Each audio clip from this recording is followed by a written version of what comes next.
Shalom, jumpa lagi bersama saya dalam Clubhouse Sukacita.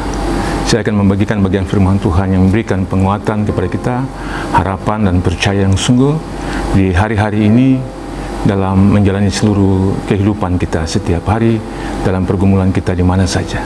Kita hendak membaca firman Tuhan yang terdapat dalam Injil Lukas pasal yang ke-22 ayat yang ke-49 hingga ayat yang ke-51. Mari kita berdoa. Kami hendak meneduhkan hati kami untuk dengar firman-Mu. Tuntun kami dengan roh dan hikmat-Mu. Amin. Lukas 22 ayat 49 hingga ayat yang ke-51. Yesus ditangkap, ayat yang ke-49 berkata, ketika mereka yang bersama-sama dengan Yesus melihat apa yang akan terjadi, berkatalah mereka, Tuhan, mestilah kami menyerang mereka dengan pedang. Dan seorang dari mereka menyerang hamba imam besar sehingga putus telinga kanannya.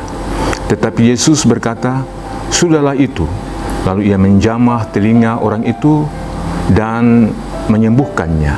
Demikian bagian firman Tuhan yang telah dibacakan ini memberikan pelajaran khusus kepada kita tentang apa yang Yesus buat di saat-saat yang kritis sekalipun. Ternyata ia masih dapat menyatakan kuasa. Saudara-saudari kekasih Kristus, sahabat Clubhouse di mana saja berada, Yesus mengajarkan kepada orang percaya untuk selalu menyatakan tentang kebaikan. Ada teladan yang sudah dinyatakan atau diperbuat Yesus di saat-saat sulit sekalipun. Teladan kebaikan, teladan tentang hal-hal yang selalu berkaitan tentang perilaku hidup yang ditunjukkan dalam kehidupan setiap hari untuk orang-orang supaya mereka dapat memahami tentang dirinya di tengah-tengah situasinya. Dalam bagian pembacaan kita, saudara, bahwa sebenarnya ada hal yang lain dibuat. Yesus menyatakan bahwa sebenarnya kejahatan itu harus dibalas dengan kebaikan. Teladan ini disampaikan saat Yesus hendak ditangkap, dan dalam penangkapan itu murid-murid lain berkata, mestilah kami menyerang. Sebenarnya perkataan murid-murid karena situasi mereka hari itu, situasi itu tidak membuat Yesus harus turut terlibat dalam perasaan itu bersama-sama dengan murid-murid, tetapi dia tetap berpendirian sebagai seorang pribadi yang kuat, menyatakan tentang dirinya sebagai anak Allah yang harus menemui situasi penangkapan tentang dirinya. Karena itu pada murid-murid yang lain mereka merasa bahwa ini sesuatu yang tidak harus terjadi. Seorang murid dari antara mereka menghunus pedangnya dan akhirnya memotong putus telinga kanan seorang imam besar. Yesus mengajarkan bahwa sebenarnya kebaikan itu adalah bagian penting dari setiap orang percaya. Bahkan dalam perkataan-perkataan ia katakan, ia berbicara tentang berdoa dan memberkati orang yang jahat, orang yang menganiaya kamu, orang yang berperilaku tidak senonoh kepada kamu. Artinya ada teladan kebaikan yang Yesus nyatakan di saat-saat ia dalam situasi yang kritis. Bapak Ibu Saudara-saudari kekasih Kristus, dalam situasi krisis Yesus masih bisa nyatakan tentang kuasanya, karena seorang imam besar yang telinganya telah yang putus oleh pedang dari seorang murid. Yesus berkuasa atas segala sesuatu. Dia berdaulat untuk menyatakan tentang dirinya sebagai Allah yang mengambil telinga itu dan menyembuhkannya kembali. Ini bukti bahwa sebenarnya tidak ada yang tidak bisa dibuat oleh Yesus, karena segala perkara dapat kita tanggung di dalam Dia yang memberikan kekuatan kepada kita. Ini arti penting sekali, saudara, bahwa ada banyak perkara dalam hidup kita yang tak pernah kita mengerti dan memahami, tetapi perkara-perkara itu dapat kita tanggung dalam Dia yang memberikan kekuatan kepada kita saat kita lemah, saat kita tidak berdaya, saat kita tidak mampu.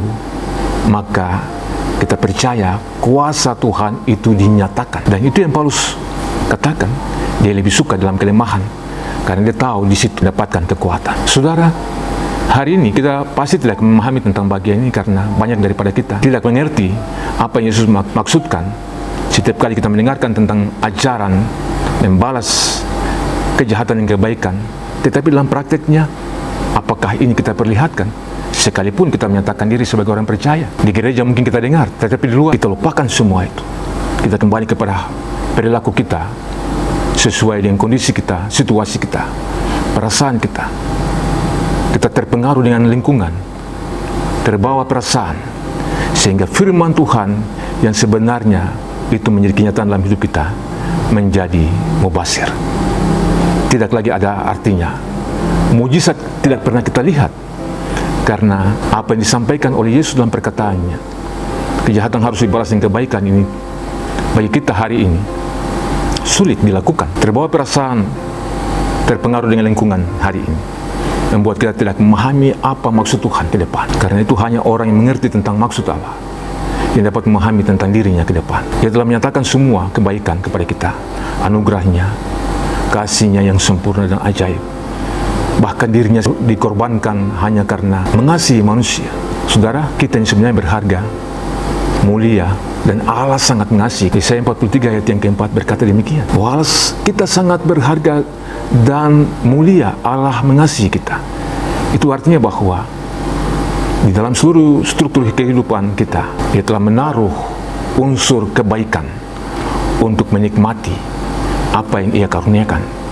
Karena berharga, mulia, dan mengasihi, Dia mengasihi kita. Kasihnya yang tak terbatas itu menyatakan bahwa Ia telah menyatakan itu sebagai tanda kita harus mengikutinya sebagai teladan di tengah-tengah hidup dan gumul kita setiap hari. Sekalipun kita berhadapan dalam situasi yang sulit, orang yang bertahan sampai pada akhirnya, itu yang menang. Hanya orang yang bertahan sampai pada akhirnya, itu saja yang selamat. Perkataan ini untuk kita sekalian. Siapa yang punya telinga dan mendengarkannya, maka ia mengalami seluruh jalan hidupnya sesuai dengan teladan Kristus. Kejahatan harus dibalas dengan kebaikan. Berdoalah dan memberkati orang yang jahat. Karena tugas kita sebagai orang percaya hari ini, tugas orang percaya memberkati, bukan mengutuk, bukan memfitnah, bukan menghukum, bukan menghakimi, memberkati. Dengan demikian, jalan hidup kita selalu diberkati Tuhan. Tuhan memberkati saudara dengan firman-Nya. Mari kita berdoa. Bersyukur juga kami kepadamu ya Tuhan, karena kami telah dengar firman. Ajar kami untuk meneladani Tuhan Kristus. Kejahatan harus dibalas dengan kebaikan.